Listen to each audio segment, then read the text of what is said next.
Unleash the power of knowledge and connect with the heartbeat of the African diaspora. Download our African Diaspora News Channel app now on Google Play and Apple App Store. Stay informed with authentic and diverse perspectives, breaking news, and cultural insights.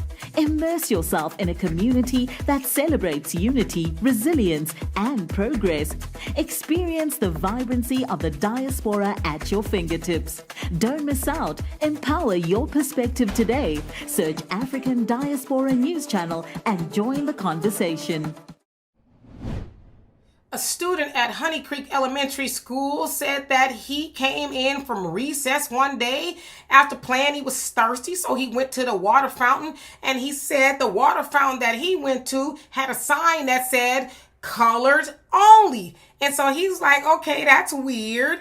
And then he said he looked over to the water fountain that was by the nurse's office, and it said "For whites only." So, of course, naturally, he went home and he told his mother all about it. And when his mother contacted the school, they said, oh, it was a history lesson about Ruby Bridges. And I guess they were, making an illustration or whatever the case is.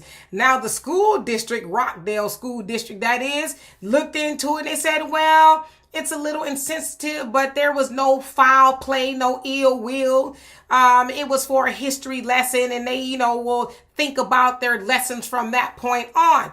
Now, again, that is in Georgia. So it's like, that's one of the states that's all with the DEI. We need to get rid of that and not have these certain studies in regards to Black Americans and all this other stuff. But it's like, when y'all do want to study things about Black Americans, y'all want to traumatize the children by putting for colored only and white only drinking fountains.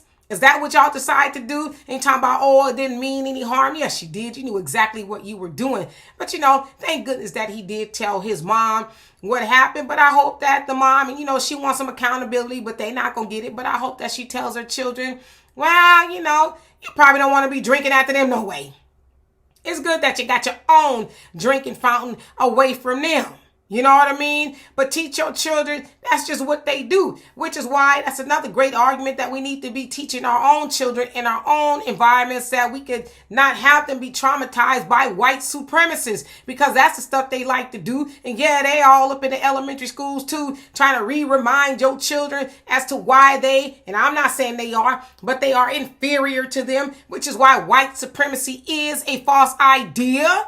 But they try to subtly, and that wasn't even subtle, right? But they try to teach your children that you are underneath us, even to the tune of in 2025, separating the water fountains, talk about Ruby Bridges. I guarantee you wasn't telling them that they was spitting on and at Ruby Bridges, a little child who was trying to integrate, which I never understand that anyway, I digress, into a white school system. Y'all wasn't telling them, I guarantee you, about the horrible things that y'all people was doing and saying to her. But y'all want to pretend that y'all was trying to teach a lesson about Ruby Bridges using water fountains. Get out of here. Nobody believes you. But anyway, we need to teach our children the truth about who they are and why it's a good idea that we separate from them. Anyway, y'all let me know what you think of that. And for more insightful commentary, please subscribe to this channel and my